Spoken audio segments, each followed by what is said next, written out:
Fernando Haddad anuncia nova regra fiscal. Tacla Duran fala, mas a mídia tradicional não quer ouvi-lo. Flávio Dino vai à Câmara dos Deputados e faz bolsonarista passar vergonha. E falando em Bolsonaro, ele voltou ao Brasil. Já tem depoimento marcado na Polícia Federal, só que a festa de retorno flopou. Eu sou Glauco Faria e o Tempero da Notícia começa agora.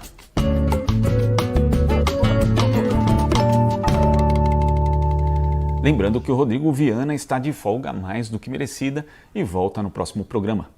E a gente começa o Tempero falando a respeito da nova regra fiscal, que foi anunciada na última quinta-feira pelo ministro da Fazenda, Fernando Haddad. A ideia é que ela substitua a lei do teto, o teto de gastos, aquele ordenamento bastante inflexível criado durante o governo Michel Temer, mas que continuou no governo de Jair Bolsonaro e que acaba limitando demais os investimentos públicos, em especial na área social, que é uma área que o Brasil necessita demais.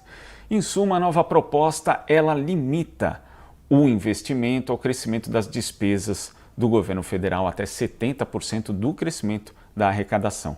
Por exemplo, se a União receber 100 bilhões de reais de impostos a mais em 2023 em relação a 2022, significa que no ano seguinte, em 2024, ela vai poder aumentar os seus gastos em 70% desse montante, ou seja, 70 bilhões. Existem diversos outros pontos dessa nova regra fiscal que é bastante complexa, mas no Brasil, de fato, a gente explicou isso direitinho numa matéria. Vai lá e dá uma conferida. Lembrando também que os parâmetros de aplicação podem ser mudados durante a execução da nova regra. Na prática, essa regra fiscal serve a duas coisas. Primeiro, como falei, permitir a volta do investimento, já que ele estava muito limitado com esse regramento estabelecido pelo teto de gastos. E, por outro lado, também significa um aceno ao mercado, mostrando que o governo tem compromisso com a responsabilidade fiscal. Podia ser melhor? Para muitos economistas do campo da esquerda, sim, podia. Mas é bom lembrar que esse movimento já foi feito, por exemplo, no início do primeiro governo Lula, ali em 2003, quando também existia um clima de desconfiança muito grande e a situação econômica do Brasil, inclusive, era ruim, mas bem menos pior do que hoje, depois de 4 anos de terra arrasada de Jair Bolsonaro, junto com a pandemia e também o governo de Michel Temer. Então hoje a situação é mais delicada, mas naquela época o que aconteceu? Depois de você ter esse compromisso mais rígido com a chamada austeridade fiscal, o governo foi flexibilizando e se afastando um pouco desses parâmetros. É possível que aconteça a mesma coisa? A gente vai acompanhar. E o anúncio da nova regra fiscal, ao menos nas redes sociais, acabou ofuscando outro fato da semana, que é a volta de Jair Bolsonaro ao Brasil. Segundo o diretor de pesquisas da Quest, Felipe Nunes, nas redes, Bolsonaro dominou o dia até às 10 horas da manhã, mas depois só deu regra fiscal e Fernando Haddad, o que, segundo Felipe Nunes, é uma vitória da comunicação do governo. É necessário ainda, nessa análise, considerar outro dado. A maior parte das menções ao retorno de Jair Bolsonaro nas redes sociais eram negativas. E já em relação à nova regra fiscal, boa parte das menções, a maioria delas era de caráter positivo. E nas redes sociais também o termo flopou, associado à volta de Jair Bolsonaro, chegou aos assuntos mais comentados do Twitter.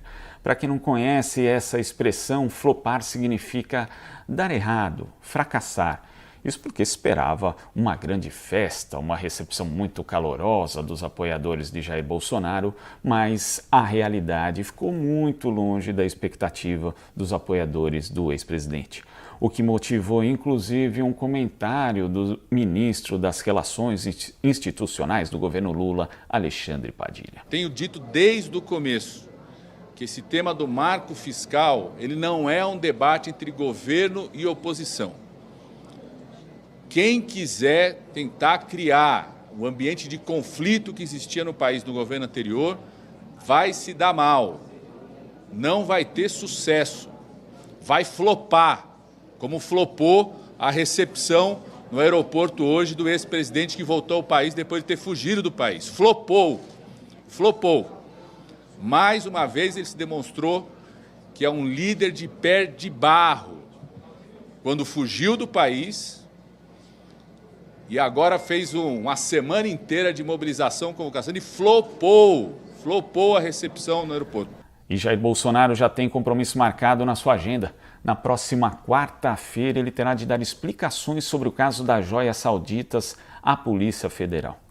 E além disso, nessa semana, a matéria do jornal O Estado de São Paulo mostrou que Bolsonaro recebeu um terceiro conjunto de joias da Arábia Saudita durante o seu mandato.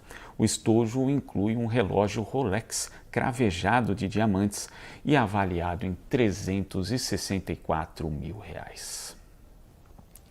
É bom lembrar que o agora ex-presidente é alvo de 16 ações no âmbito da Justiça Eleitoral e qualquer uma dessas ações pode torná-lo inelegível, ou seja, impedir que Bolsonaro no futuro concorra a cargos públicos.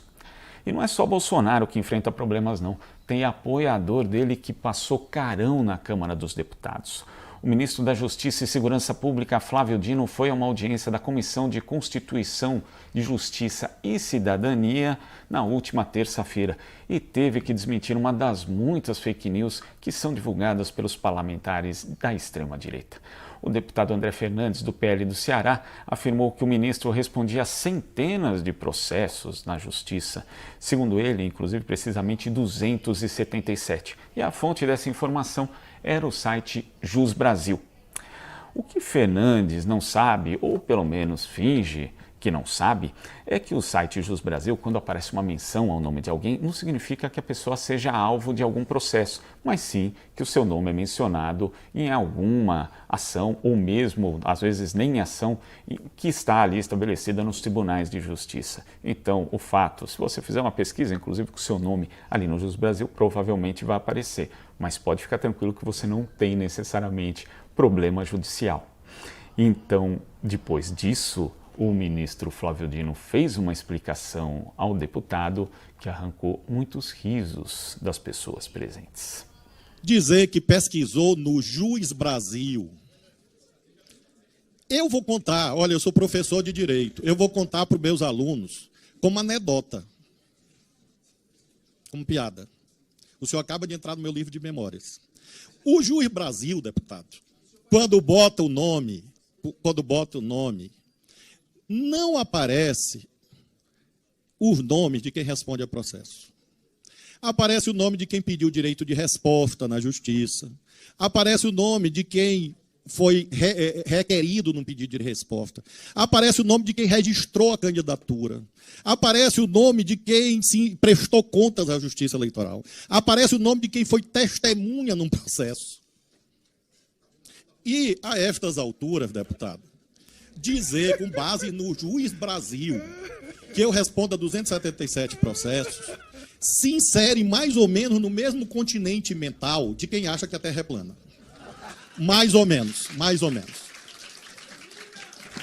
É um piadista. E claro que, olhando nos seus olhos, eu vejo que o senhor sabe que a Terra é redonda. E o advogado Rodrigo Tacla Duran voltou à cena nesta semana. Na segunda-feira, ele prestou depoimento ao novo juiz da Lava Jato, Eduardo Fernando Apio. Ele foi acusado, Tacla Duran, de corrupção na Operação Lava Jato, quando atuavam ali o ex-juiz Sérgio Moro e também o ex-procurador Deltan Dallagnol. Mas Duran disse a Apio ter sido chantageado em troca de benefícios. Ele teria sido vítima de extorsão de um advogado que tem relações com Sérgio Moro. O juiz decidiu enviar o caso de Duran ao STF, junto com as provas que Duran diz ter, já que Sérgio Moro é senador e Deltan Dallagnol é deputado federal. Então, ambos ali têm direito à chamada prerrogativa de foro, popularmente conhecida como foro privilegiado. O magistrado também determinou que Tacla Duran seja incluído no Programa Federal de Proteção de Testemunhas, já que, segundo o juiz, por conta do grande poderio político e econômico dos envolvidos. Agora, o que impressionou bastante foi a falta quase absoluta de cobertura da mídia tradicional em relação a esse caso. E sim, a gente sabe, né, que é uma diferença bastante evidente se compararmos ao que acontecia na Lava Jato. Naquela época, qualquer criminoso, confesso, delator ou acusador, sem provas nenhuma, falava e comprometia alguns nomes de algumas pessoas, e isso já virava quase que automaticamente manchete de jornal e estava lá presente nas escaladas de grandes jornais da TV brasileira. Agora não, agora o Tacla Duran foi ignorado. A gente vai continuar acompanhando o caso e, obviamente, respeitando os princípios da presunção de inocência e da ampla defesa. Princípios que foram tão negligenciados durante boa parte da Operação Lava Jato e também pela mídia tradicional naquela época.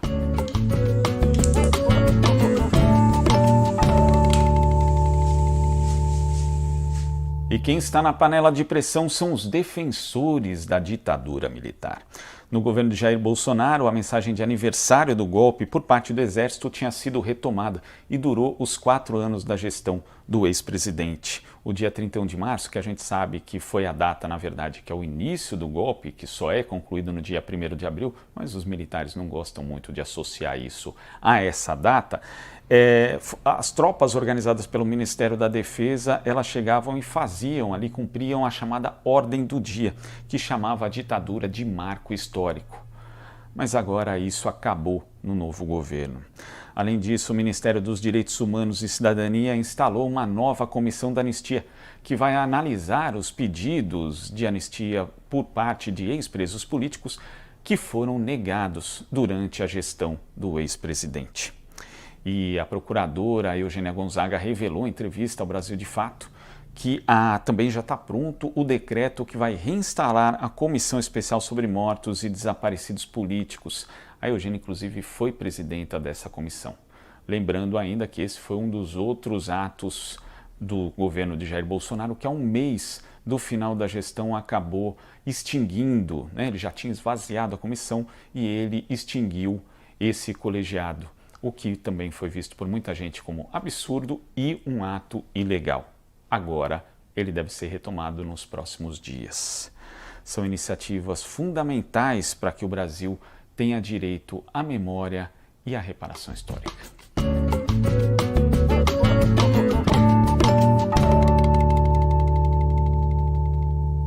E se na panela de pressão estavam os defensores da ditadura, o nosso cafezinho vai para aqueles que estão do outro lado.